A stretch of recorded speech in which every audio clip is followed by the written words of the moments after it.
Okay, here we have a HexBug Nano Construct set. There's a few sets in here, and I just want to show you a few things that I've done.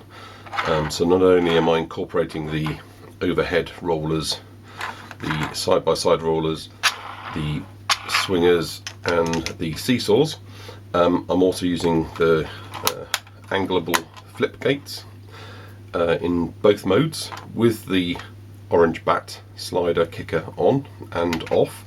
And what you'll notice is, and that's what these funny things here are, I've got a couple of them where I've got the black pin lugs into the base, and I've used elastic bands, so quite thick elastic bands, and I'll come to the thickness issue in a moment.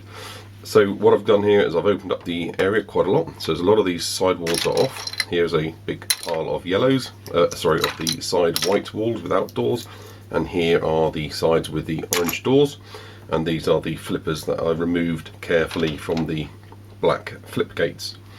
Okay, so I'm going to pop a few bugs in so that you can see how this works in play. And you've got to be a lot more careful when you're designing with the construct system,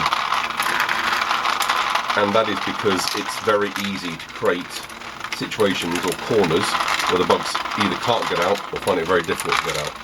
Now at the moment, the way I've got it set up, all this works well. I've play tested this, and all the bugs can move quite freely around.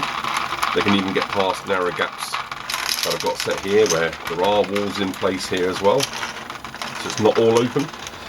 Okay, I'm going to quickly come to the point about the elastic bands. So these are just rubber bands. It's a little bit thick, this one, and as you saw there, one of the bugs was a little bit caught, and here we go again, as its nose rides above the elastic bands in some cases. This blue band, however, is not as narrow, and because it's not as narrow, the bugs don't seem to have anywhere near such the same problem. So my tip is, yes, elastic bands, and this was the only long one I had. I wanted a really long rubber band. Most of my rubber bands are this size. The rubber bands that are about 5-6 millimeters are perfect. When you get closer to the 8, 9, 10 millimeters, it's a little bit too thick, and as you can see, it can slow the guys down. Now you might want to do that. It's a good strategy. That guy is in the sin bin. He's waiting. He might need one of his friends to come and knock him to free him up. And sometimes what you see is that one HexBug comes to knock him, frees up this guy, and he then himself gets stuck. So it's another option. I'm not taking away because it doesn't ruin the play of this arena. It's just something that you've got to be a little bit wary of. So as you can see, here we go. Almost got freed by one of his friends. Didn't quite touch the guy's nose to nudge him free. Maybe we'll get to see that naturally. Now as you can see, I lined up 2 seesaws and a roller to do exactly that, to encourage the bugs to do a complete run. So I've made a kind of gladiator play area here. Okay, so there we go. So this bug here freed up the orange bug that was a little bit trapped. So it's not a permanent trap. Just put them in limbo for a little while, and that actually could be a bit of fun. If you don't like it, of course, pin elastic bands, or you don't need to use elastic bands at all. There's plenty of things supplied with these sets. Now I've not put too many bugs in here deliberately, really because I wanted to fully populate the construct area with all the gates and pins and play things that these bugs have now got. And I find if I have 20-30 bugs running around in here all at the same time, that it gets a little bit crazy and you get too many situations where they do logjam. So although these kind of corners I've got here, one bug can absolutely free himself, when you've got 3 or 4 bugs there, it's a little bit difficult. This is something that does occur, but rarely. This is something that you only get rid of the construct system. The orange angled flip is obviously designed to bat and shape and direct the bug. And very occasionally, especially when you've got a very energetic bug like this, and this is actually one of the festive nanos, is jostling around, then they can actually raise up the head and get their legs off the ground, and when they do that, they've got no way or no power. Here's an area I've just explained earlier, where normally bugs can go through here quite happily. These 2 guys are pretty much stuck. There's no way they can pass each other here, so I'm going to have to actually free that. I can't see even another bug coming in helping this situation, because it's not about force. This guy is wedged. So this is something that I've created myself because I've used the elastic band, but you do need to be more wary, so I'm going to free them up. I was just trying to see whether putting a few more bugs into the area would create a heave home. Okay, one last point. So this is Festive Reindeer Nano. I'm going to pop his antlers on, and straight away you're going to imagine, you can see, you know exactly what I'm going to say. He can run around quite a lot of the construct area, but he cannot go under or through some of the pieces. So he can play on the merry-go-round, he can go on the seesaw, but he'll get stuck on these rollers.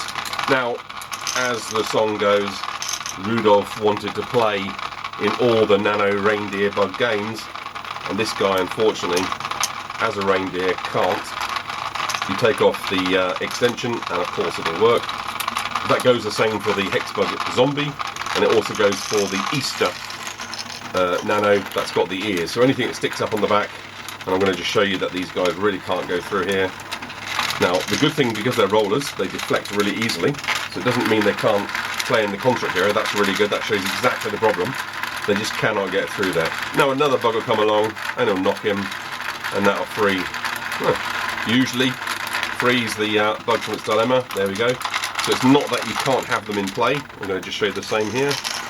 So absolutely stuck on these, and deflects and just buzzes around and can't go that way. Now that could be a really useful strategy if you wanted some areas where the reindeer bugs aren't to go. So you could actually have these almost like doorway passages where you could have two of them either side of an entrance, and you've basically got almost like a pen area where only things like the Nano Zombie and the reindeer bugs can hang out with the Easter bunnies. So again, it's something that, don't see it as a problem, see it as a way to work with, and you've got a whole new set of challenges and fun and combinations that you can bring to play with the construct system. And certainly I'll be using this with a lot of the standard HexBug Nano habitat sets that I've already got.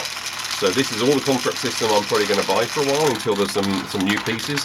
I might get one more set that includes the side-by-side rollers, because I have to buy an individual construct system to get that. That's a slightly rarer piece, but I've got two of everything else, and that'll probably do me. So I think with these and a lot of the sets I've got, I can really introduce some really quite nice and quite clever options to my maze arenas. One thing I particularly like is this trick here.